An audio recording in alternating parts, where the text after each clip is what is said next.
Breaks my heart to admit this, but Canada really does hate families. Like if you, specifically as a man, I know society says otherwise, but I am a man.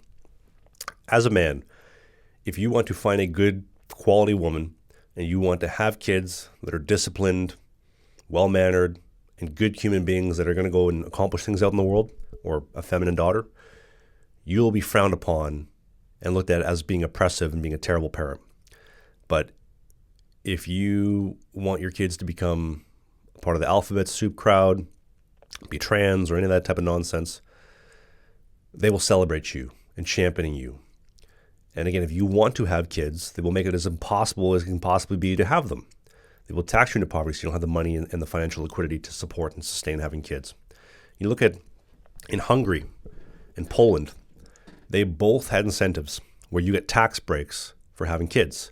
Now, I would argue they did it a little bit ass backwards, where the woman got the tax breaks for having, I believe it was 3 more kids, when in reality it should have been the man, because the woman's going to stay home and take care of the kids, and the man's going to go home and bring home the bacon. She cooks it up type of deal. And giving the woman the tax breaks doesn't really quite make as much sense as giving the man, as he's the one making the money. I mean, I suppose unless they're deferring through dividends. But anyway, that's a separate accounting conversation. But they were able to raise the birth rate slightly, but I think it was only by about 0.5%. But when you realize the birth rates are 1.3, you get them up to 1.8, it's a big change in Canada.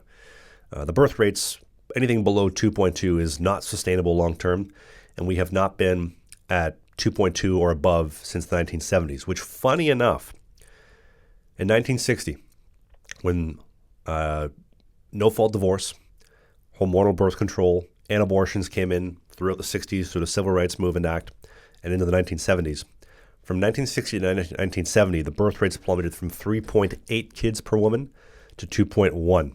And since then, it has not been sustained. Have you wondered about why that is? If you think about it, no-fault divorce, I get it. There's some dirtbags out there that just weren't good husbands once upon a time. But is it all men? No. I think that's a psyop that convince women to believe that all men are going to do that to you. There are some dirtbags, don't get me wrong. There are some deadbeats. But on a balance of probability, probably not. Most men are good men deep down, I do believe. Deep down, at least back then. So there's that. The hormonal birth control and the abortions basically allows, instead of, back in the day when 2 horny teenagers got together, got married, had kids, that's how they got to scratch that itch, shall they say. Make an honest woman out of her. Get married young, have a family. That's how they got it done. But now you can have all the endless fun you want without having to reproduce. And you wonder why the birth rates have completely plummeted. And when they have encouraged women to believe that headshotting your future kid is more empowering than feeling the love of a child that you brought into this world. I always bring it back to my mom.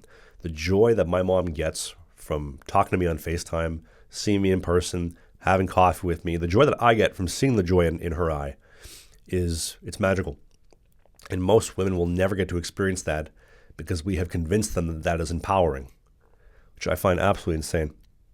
I mean, go and have fun in your 20s, party, climb the corporate ladder, make yourself basically an unattractive version of the men you're trying to find. And then you wonder why at 30, all you get is a cleanup guy. Because at this point, with the way the world has changed, no self-respecting man will sign up for that stuff.